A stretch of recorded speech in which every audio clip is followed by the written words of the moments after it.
Welcome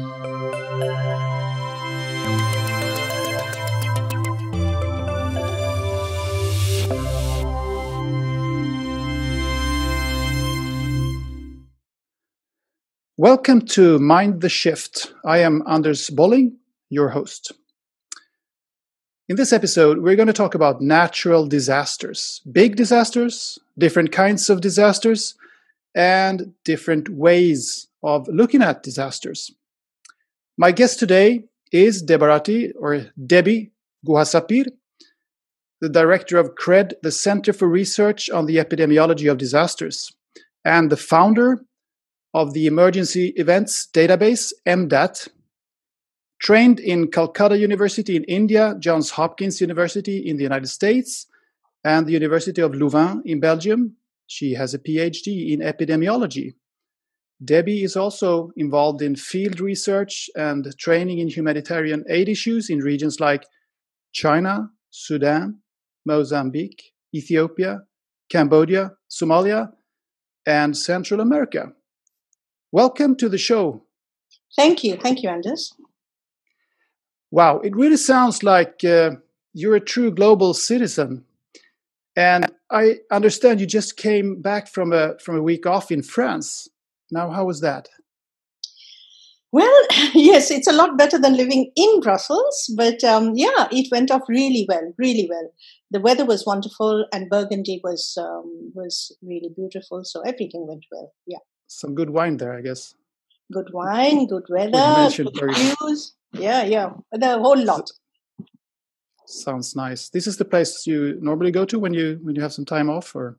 No. Normally in the summer, we would go to the south of France, to the Louvain, near Gordes, then Lacoste, all of it in the south of France.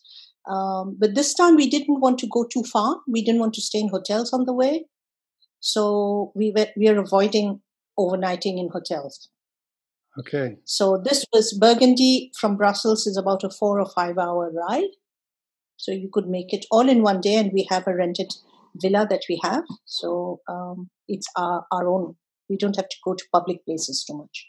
Okay. And these are special times, of course, but you do travel a lot in your work, don't you? I mean, considering your field research and all that. Yes, Normally. I do. I travel a lot, yes.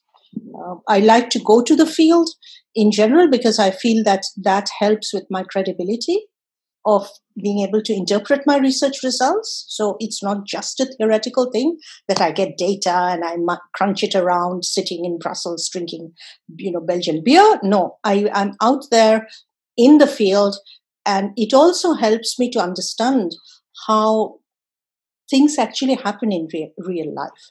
Numbers and analysis is one thing, but real life can actually contradict what your numbers are saying.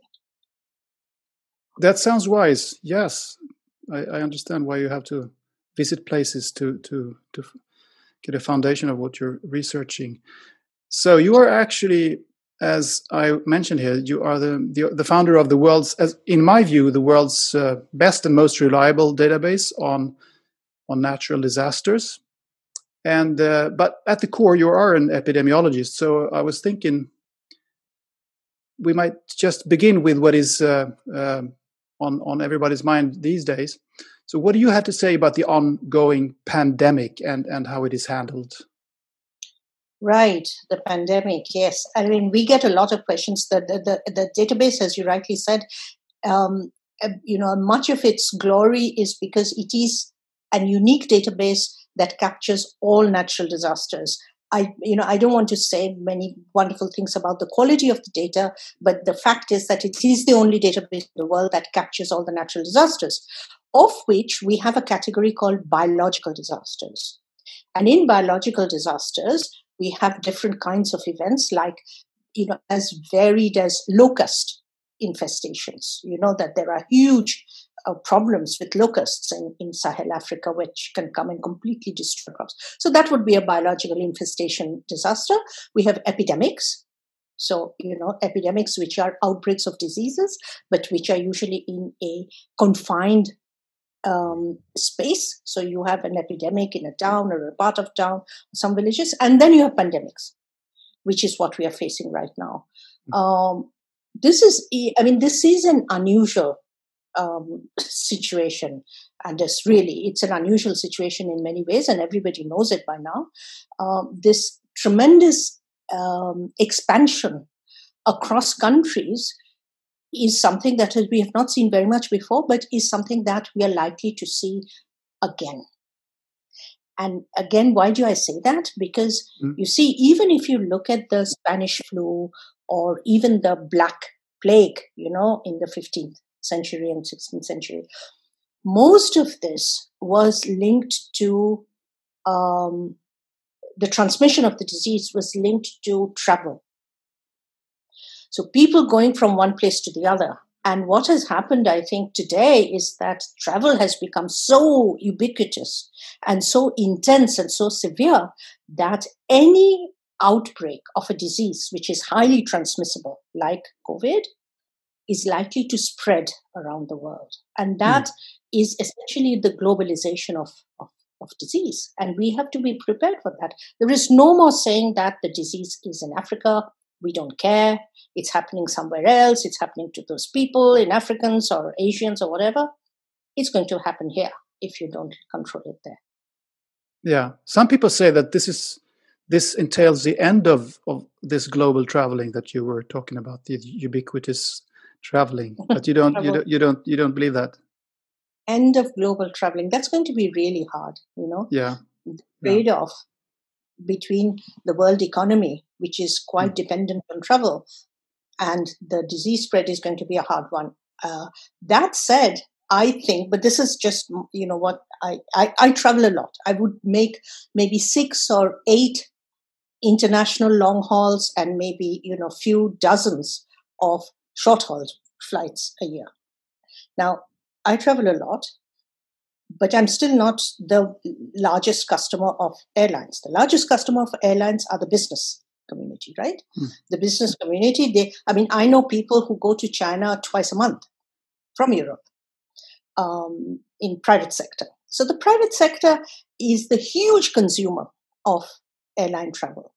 What I think is, and the United Nations, unfortunately, what I think is going to happen, and I'm almost sure it will, both the private sector, so the business, the corporate sector, and the UN will have discovered that you can actually conduct business equally efficiently without having people rushing over for 24 hours. This is also done, 24 hours to Singapore and to Hong Kong or to India or something.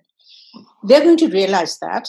And I think they will voluntarily, in fact, even for economic reasons, cut back on travel very seriously. So, but I don't think it will put a stop to it. No. I don't think it will put a stop to it. No, and there is a trade-off, as you were mentioning, between all the positive things that comes from traveling, that comes from migration, that comes from people meeting each other across the borders, and peace-wise, not least, which I think is maybe a little bit underestimated. So I also personally think it's not a good idea if you stop traveling, but many changes in people's habits we might see in the coming years. Yeah, I think you've raised a very good point there, in the sense that I think much of the I'm going to say something which is a little bit going beyond what I want to say, is that much of the tolerance of diversity in the world, there's a lot of it that's not happening, as we know now, but a lot of the tolerance of diversity in the world in the last 2 or 3 decades has been due to cheap tourism, Well, because for cheap tourism is what? It means that people who normally wouldn't have traveled very much or seen foreigners very much or eaten foreign foods very much or understood or liked a person who looked different from you, suddenly they go to these places. They go to Senegal, they go to, Benin, they go to, wherever they go to, and see all these people. And I think the fear of the unknown and the fear of foreigners actually goes down. When you go, you say, "Oh, we've been to holiday in Vietnam," and or Laos or something. I think there has been a lot of good things with travel, as you say. I think it helps to understand other people who look different, who eat different. And I think that's a bit underestimated in this whole debate. But And there's also other things to be said about air travel and how much or how little it affects climate change, but that's a different issue.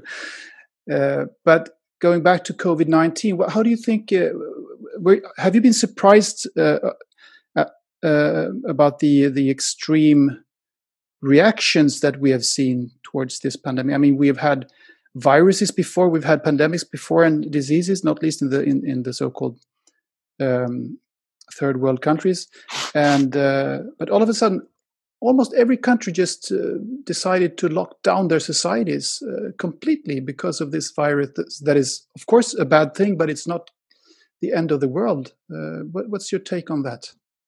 Well, I have a marginal view on this, and I'm cautious about expressing it because I may live to eat my words or not live to eat my words. Okay. So, but I mean, rather unpalatable truths. One is that flu has been a source of high mortality for years now. Most older people who die actually die of respiratory conditions, respiratory distress. Most older people. You know people who are 80, 85, 90 who died and things. If you look at the cause of death, they will almost always be respiratory. Okay, so this is a problem that is quite widespread in our societies. The respiratory distress, end of life respiratory distress.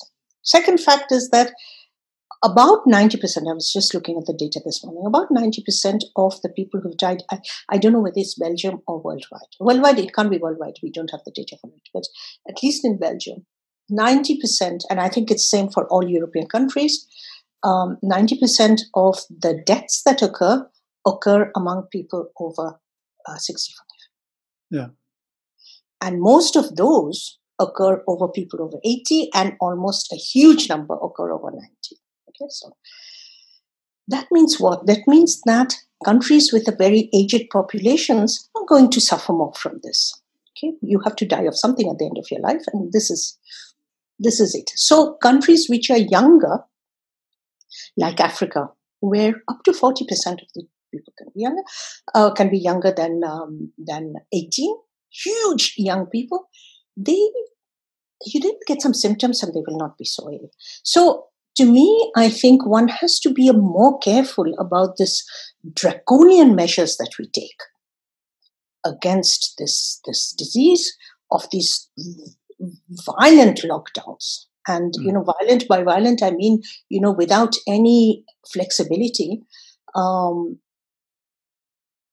It's not immediately clear to me whether the cost of this is not something that we have to look more carefully. We really, I think there is an issue here. I think somehow this disease has made Western countries very scared, and rightly so, because Western countries are all older people, essentially. Yes. Japan, I mean, Western and richer countries. All of them, except for Australia, New Zealand, and countries like that, they're all older people. And the United States, perhaps. And the United States, yes. In the United States, something curious is happening there is that a lot of the cases are among the ethnic minorities, among the blacks and the Hispanics, which is not the case in Africa, right? So Africa doesn't have very high rates of disease. Still very low. But in America, the black community, the African American community, have higher rates than the white community. But that, I think, is linked not to their race, but to their economic conditions. Okay. Because the black community, the African American community, are by far the poorer community of the country. They tend to live in very close circumstances. They have less access to healthcare, they have less access to hospitals, and therefore they have a higher propensity for disease. It's not their ethnicity. I spoke last week with a professor of epidemiology in Oxford, Sunetra Gupta, And she said that she had been worried that this pandemic, or the lockdowns actually, would cause a health crisis in the developing world. And she said that she was now seeing exactly this happening. And you are the lead author, I understand, of a new study, a new paper published in Science that shows an alarming decrease in the number of children that are getting measles vaccine now because of COVID-19. Can you tell us more about this study? What has happened, which we think, it's a group of us, it's not just me, we are 5 of us. What has happened is that UNICEF and WHO, who are jointly responsible for the measles vaccination campaigns all over the world, in poor countries, not in rich countries. They are responsible. They are the ones who procure the vaccines, they deliver it to the countries, and then they make sure that it is spread out. About a month ago, or a little more than that, WHO UNICEF decided to postpone the measles vaccination campaigns. Postpone, which means that this is unofficial information. I mean, the fact that it's postponed is not unofficial, but it has postponement is, denial is is a form of saying no. But denial is a form of saying no. I forget the thing. Anyway, so what they've done is they have postponed, and it will definitely, these campaigns are not going to happen until early next year. So early 2021. So now you're getting a situation where, when this decision was taken, about 9 months, 8 or 9 months of no measles campaigns. That's one. Second thing is, measles campaigns are actually high intensity campaigns where you go out and vaccinate everyone you can see. And then there is something called routine vaccination. I don't want to get nerdy about this, but there's something called routine vaccination, which means children come to the primary health care, the mums bring them and they get vaccinated. They're all told that you have to bring your child when it's 9 months old, but before it's, 18 months old, you have to come. So these are the two kinds. So one kind is going out into the villages and vaccinating everyone you can see, essentially. And the other one is having the children come to you. Come to the primary health care. Okay. Passive and active. Now, having postponed this, 2 things have happened. One is that the routine vaccination programs have also taken a beating because of the lockdown in these countries, and sometimes very brutal lockdowns. The governments are not very authoritarian governments, and they can be really rough on their citizens, trying to show their power. There are cases of this. Have you got any examples of that? You want to mention countries? No, I don't want to mention countries. Okay, fine. No, I don't want to mention countries. Okay, sure. So it's mostly authoritarian governments, I'm just thinking of which one I could mention, but I don't want to mention it anyway. It's neither here nor there. The issue is that the lockdowns can be brutal, which means what? Which means for the routine immunization, mothers are hesitant. If not, they don't take their little babies, walk 2 kilometers, 4 kilometers, 8 kilometers to the primary health care to get a vaccine. They won't do that because they will get beaten on the way, or they will be sent back, or whatever. So they don't do that. The campaigns where they go to house campaigns, that has been stopped because of the lockdown. You cannot go house to house. So altogether, the measles vaccination is stopped. We think it is an extremely dangerous policy decision because you will have a whole bunch of children who will not be vaccinated, who will be very unlikely to come back later on. New babies will be born all this time. They will not come back. And you're likely to get a very large cohort, a very large group, population of unvaccinated children. This is like a bushfire, you have susceptible children who are not protected. If there is one spark of measles cases, 2 or 3 measles cases, this thing will take fire. It will immediately, highly transmissible. Is it one of the most contagious diseases that are known? I understand. Exactly. It's exactly. And it's a killer in these countries. Absolutely. It is a killer. Last year, 2019, early 2019, within a matter of, I don't know, I don't want to be quoted on this, but maybe 3 or 4 months or a little more than 6,000 children died. 6,000 children died in one province of the Democratic Republic of Congo. In one province, Ituri. So in one province, during 3 months, 6,000 children were killed in measles. Yes, measles. And COVID-19 doesn't kill any child, does it? Not so far, no.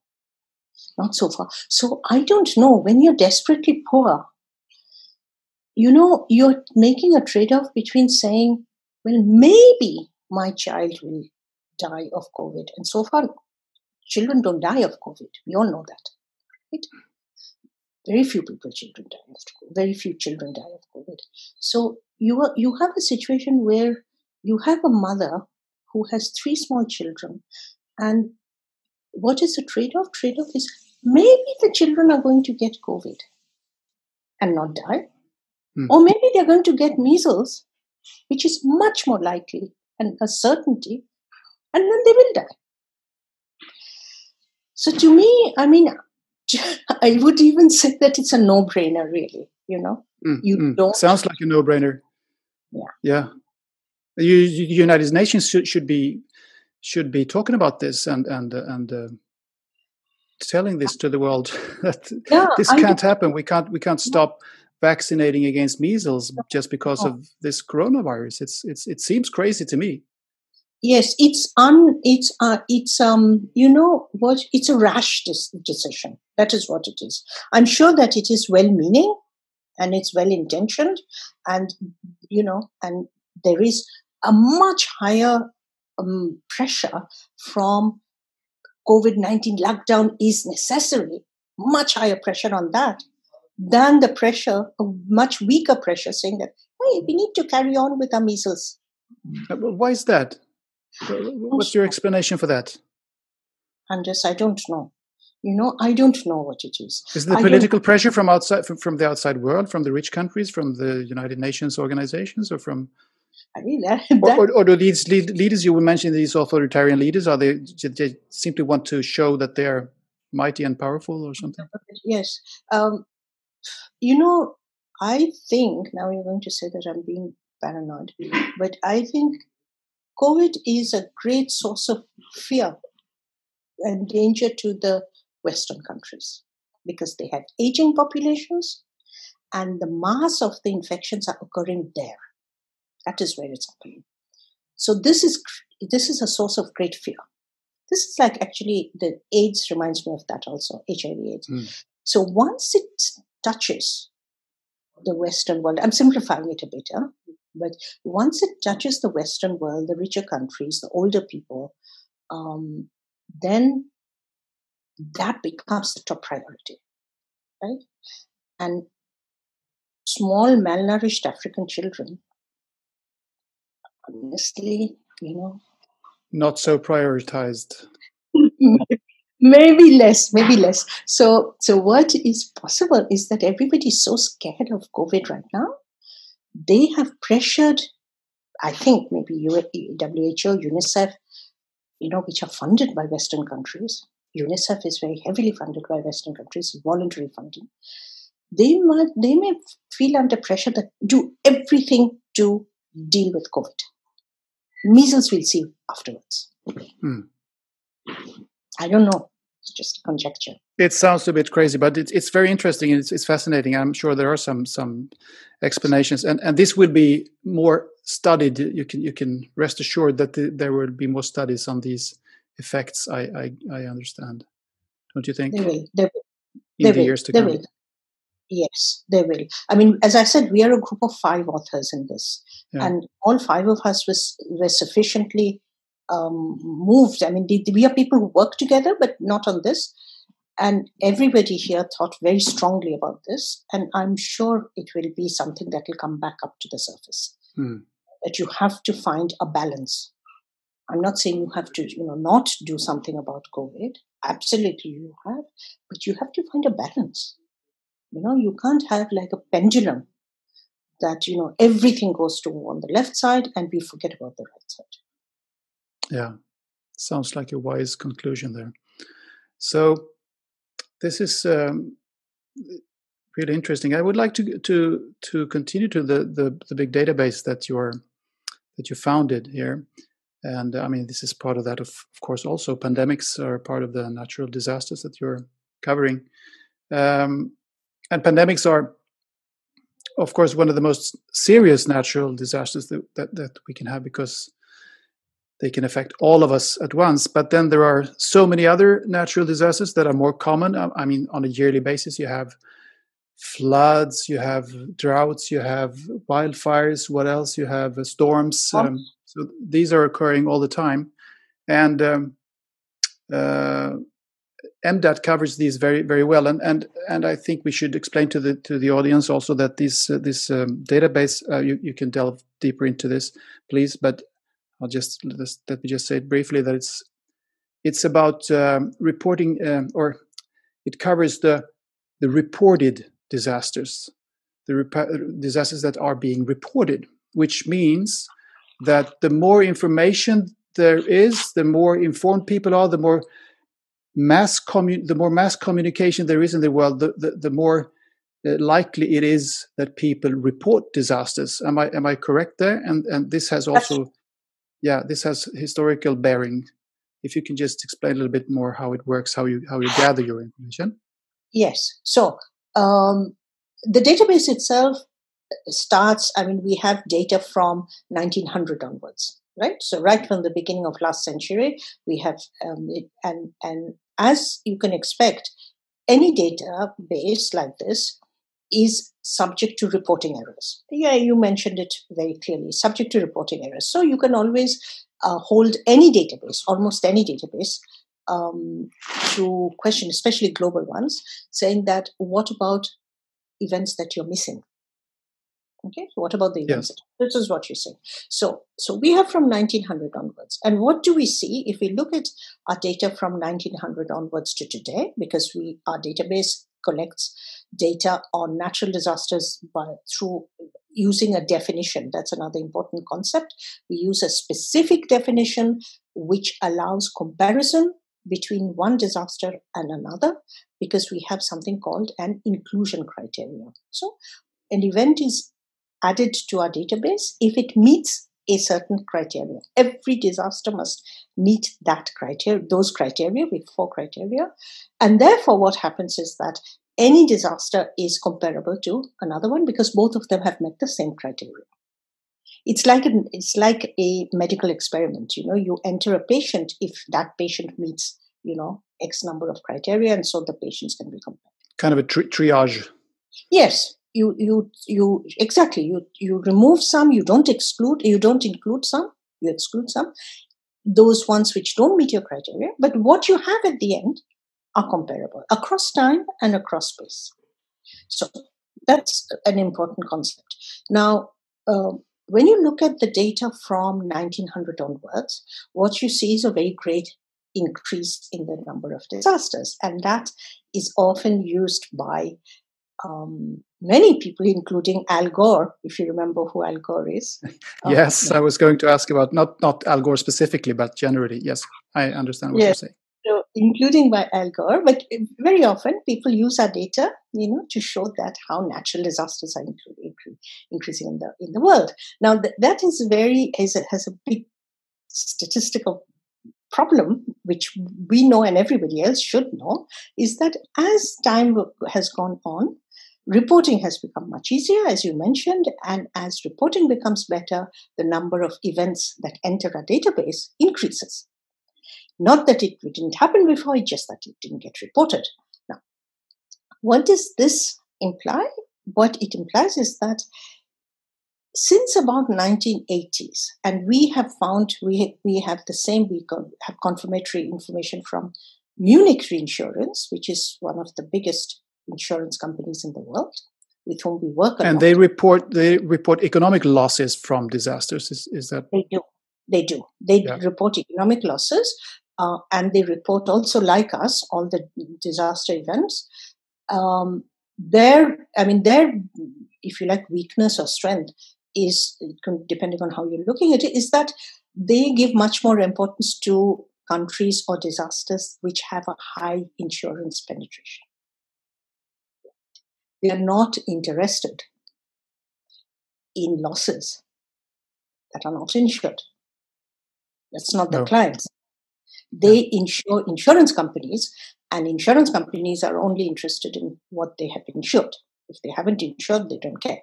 So, the small Bangladeshi peasant who has, 300 square meters of land, and he has lost all his harvest, this is not of interest to them. So in their statistics, the disaster situation looks worse in countries like the United States than it does in countries like Bangladesh. Is that correct? Exactly. And that's an extremely important bias. So a hurricane in Florida, which touches Florida and then touches Cuba, okay, same hurricane, and even if the intensity was higher in Cuba or Haiti, you will get a much higher loss. Florida, because every house has one swimming pool, 4 cars, a house that costs God knows what, etc. So you see, the value of that house in Florida is going to be like, a few hundred times more than the shack in Haiti. Right? So that makes a big bias. But let me come back to what you had asked about the natural disasters and water. So what both Munich Reinsurance, we work very closely with Munich Reinsurance. So, they're very, very technically, very absolutely top class, much better than us, actually. So what has happened is that in the 1980s, 1960s already, but by the time it's 1980, the telecommunications have become much cheaper, okay, and much more widespread. So 1980s already, it was very hard to have a big disaster event that would escape our radar. Okay. So from 1980 onwards, I would say that our coverage has become very, very good. It's very rare now, I would say, that if there is even a big storm in Nouvelle Calédonie, in New Caledonia, or some other, Wallis et Futuna or some Tuvalu, all of these islands that I hadn't heard of before, we would capture it. So from 1980 onwards, I would say our data is quite complete. Yes, it's quite complete. From 1980 already? Yeah. I remember when I was looking at the diagram that you produced before, you could see the curves going up very steeply, as you say, in almost all the disaster types until 1980, and even a little bit further than that, I think, up till around the year 2000, actually. And then it didn't. And from there, it's been going down a little bit after maybe 2005 or so. Isn't that so? Yes. So the number of it's an interesting thing, and it creates a lot of distress amongst the climate change. Yes, world, they're getting nervous because it isn't increasing anymore. Yes, we get a lot of hate mail about the fact that our data shows that that the disasters are not they start getting more and more and more disasters, and they say what the hell is going on and things. Now, what has happened is that it's true that the number of events that fit our criteria have not been.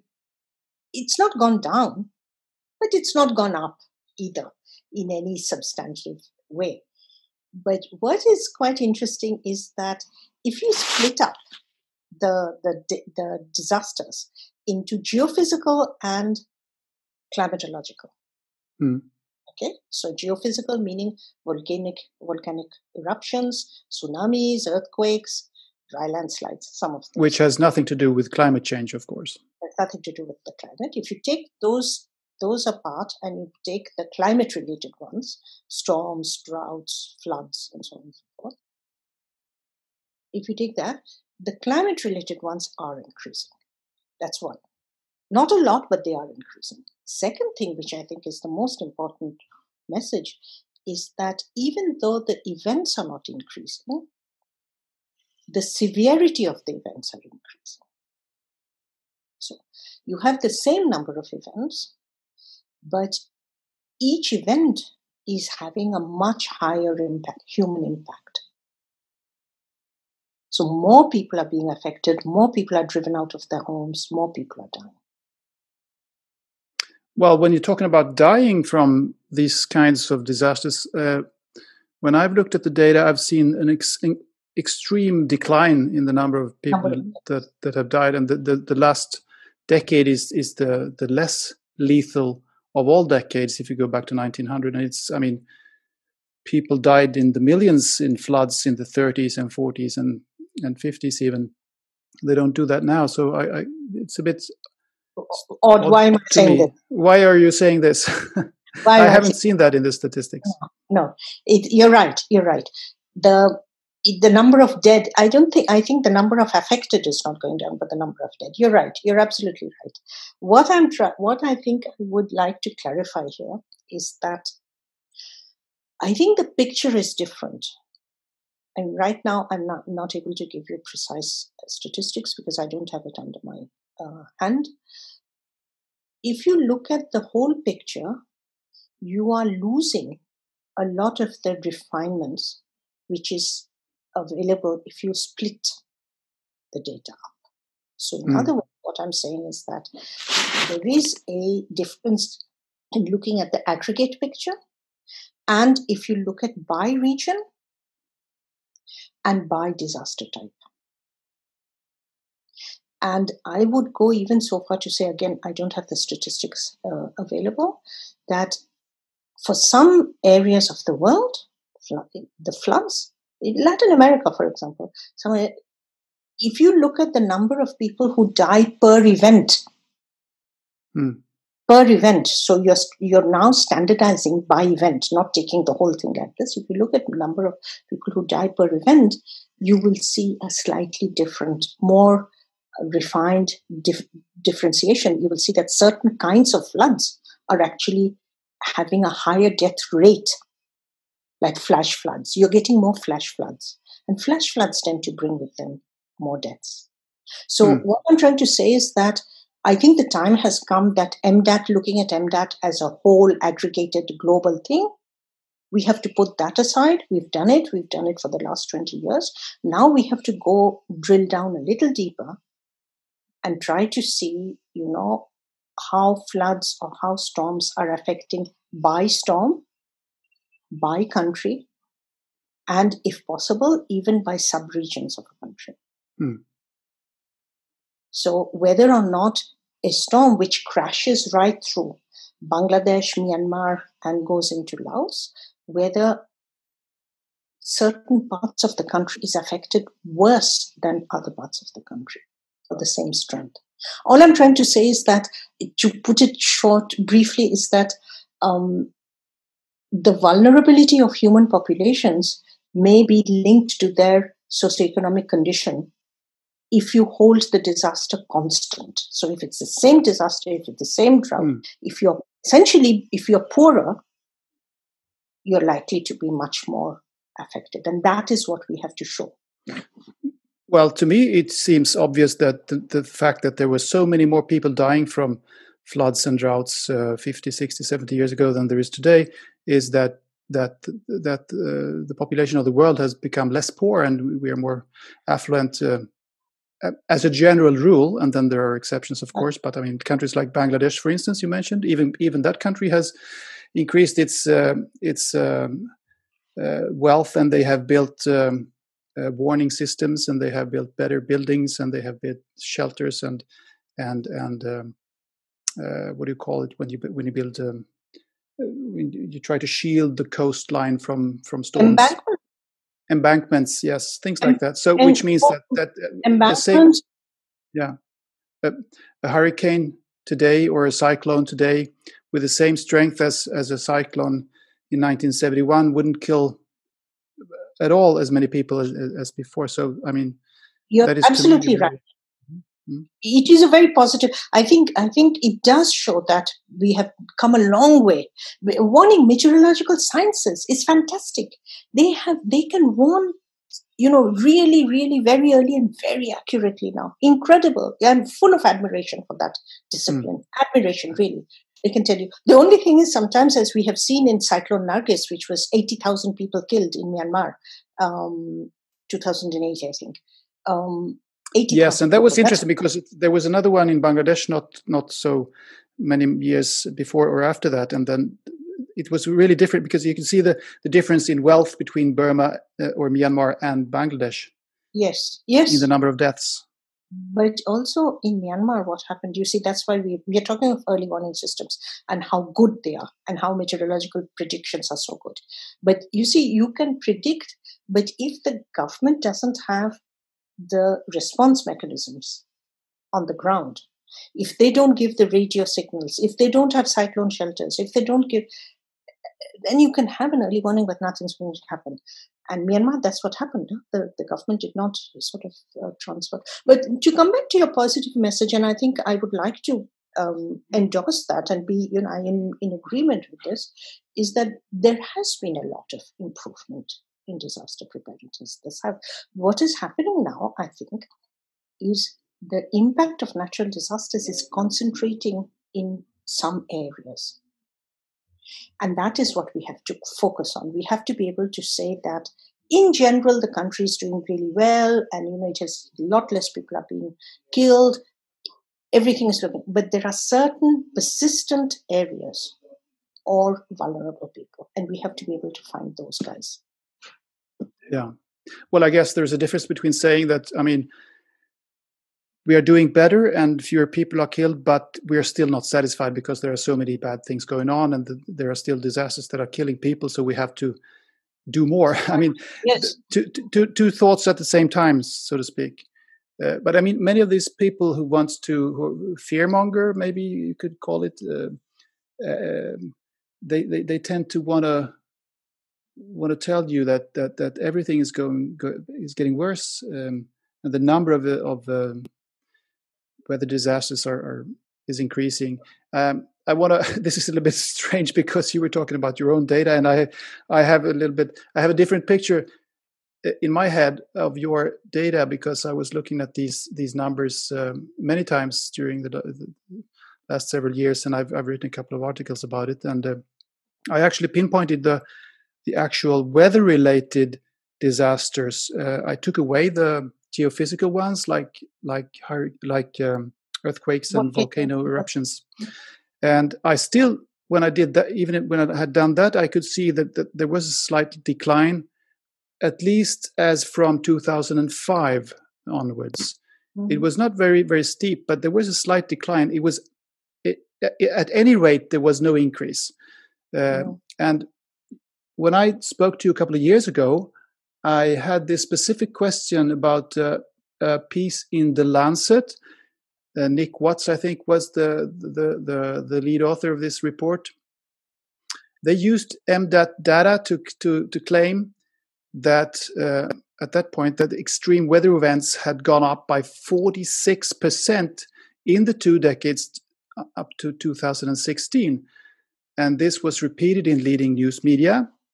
And it was repeated even by politicians, like the Swedish Minister of Environment. It was repeated as if this were a scientific fact. But it wasn't really a scientific fact, was it? To say that it had gone up 46% from 1996 to 2016. That's a huge increase. And they had just looked at your numbers, and they had kind of looked at the curves and started at one point and ended at another point, and just come to the conclusion, there's an increase of 46%. But it was something was fishy with that. I'm just sorry to be the one who tells you what your statistics show, but there was something not really accurate about that. I can't, I remember this thing because we got calls also about this. There was something. Now you've got me short a bit. You've got me short. I have a feeling that, you see, it's true. What is true is that in the last 10 years, or maybe a little more than that, as you say, the average number of disasters per year has not changed very much. It has been a little less than 400 or a little more than 400, but it's been about the same. Now, if you take that last decade or, and compare it to 3 decades before, it's going to be higher. Of course, yeah, because of the reporting, huh? Yes, because of the reporting, exactly. Now, Nick, from where he got the 46%, I remember digging into this a little bit. I didn't, then you get into your sort of, unending argument, the Lancet, which I wasn't prepared to do. From where they got this 46%, I cannot tell, because we don't see it. But you don't know how they counted things. If you count in, depending on whether or not they counted the same disasters in the 2 periods, because we have biological, we have technological, we have a whole bunch of other stuff. And I don't know. I think he was referring to weather-related disasters. Only weather-related, you think? I see. Because that was what the report was about: climate change and health. You looked into it at that time, did you? Yes, I did. As far as I remember, I could detect that they had chosen 2 points on the curve that were. If you chose those two coordinates, you would get an increase of that kind. But if you choose something else, it would have been different. It would have been 0 or less anyway. So that's as far as I recall.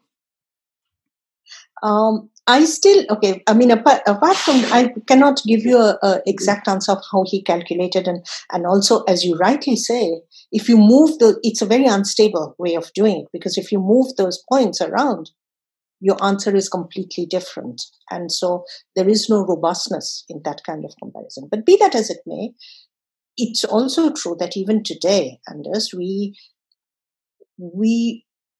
have people quoting us saying that as the EM-DAT database shows, the number of disasters are increasing in an alarming way. It's not increasing in an alarming way. It's really. So where do they get that from? I think it's wishful thinking. It's wishful thinking in the sense, I think that the climate movement needs to have, as though there's not enough problems with the climate in the world. We have a lot of problems with the climate, but I think it makes it difficult for the climate disaster movement to be able to say that, hey, look, the number of disasters at this time is not increasing. It does not mean that there is no problem with the climate change. There is still a very big problem with the climate change. But the number of disastrous events are not increasing. Maybe the number of affected people are increasing, but it really needs to be looked into. But I think there is a reluctance, because it's an easy statistic. Climate disasters are increasing. Yeah, it's an easy slogan. And we do a press conference every year. And in the last 2 years, we've said a press conference, we've said, there's not been an increase and this has been a very good year, things like that. And nobody wants good news, Anders. I know. That's the problem. So, because if you market a number like the Lancet countdown did at that time, 46% increase in 20 years, you have a responsibility, because you have to understand that people taking part of this will, they're not experts. They would just take it as a basic number and a number that you can extrapolate perhaps into the future, which would mean that the number of weather extremes would like increase hundreds and hundreds of percent the coming decades, which is simply not true. And I mean, you just have to delve a little bit into it to realize that that's the case. Yeah, and I So think what do you think? What do you think about these? You were talking about the politics of death tolls, and maybe this is the politics of disaster trends. What do you think about these kinds of? you Yes, know the it's a bit. I mean, I would sit in a sort of between a rock and a hard stone, because on one hand, what you don't want to do is to send out a message saying, "Hey guys, you can stop everything because things are going really well, and see there are no more new disasters. Just give it all up, and we can sit back pretty and smoke our cigars and drink our port, or whatever it is that people want to do." You don't want that. You see, you don't want to give a message of complacency by saying that. So on the other hand, I think that's one point. Second point is that I have taken a position of not fighting every battle. So, I'm not going to go, this is not a Twitter game. I guess that's a very good thing, that it's not a Twitter game.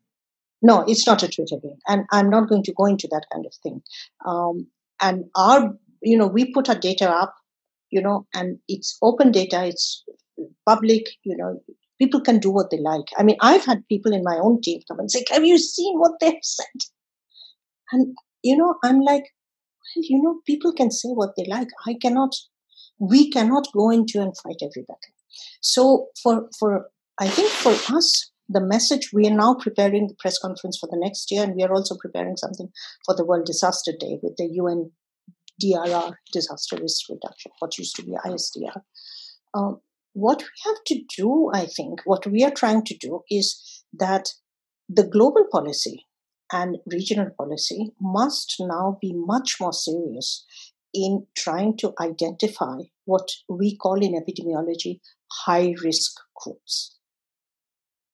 So we have to be able to be more refined, more sophisticated, and better analysis to be able to identify high-risk groups within countries, so that we are able to tell countries which are very disaster-prone, droughts in Africa and things, that, hey guys, you have to focus on these groups of people who are at the highest risk.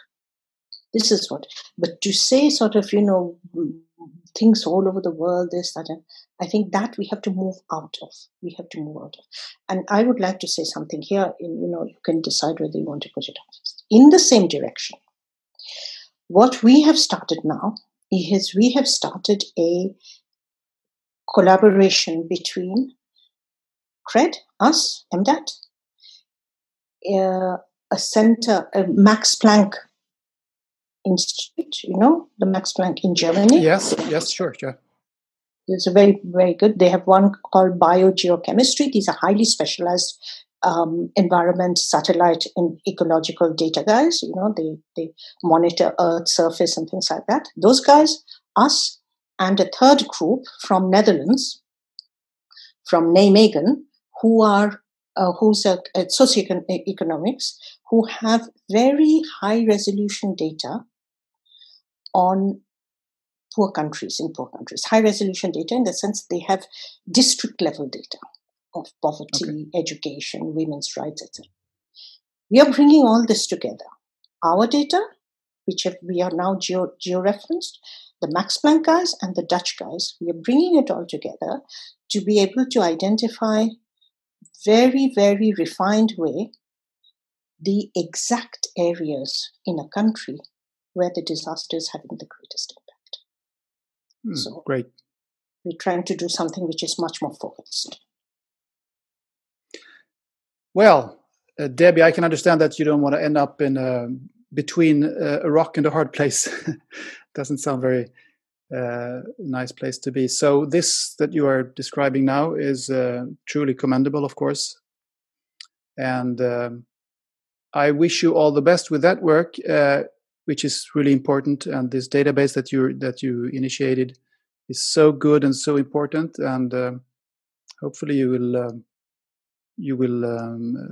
work will mean that we can together better the world a little bit more, because data is the base of a lot of the improvement that is going on. Thank you very much for joining the podcast show, Debby. Thank you, Anders. Thank you for inviting me. This was it was good. It makes me think, this kind of dialogue and discourse. Yes, thank you.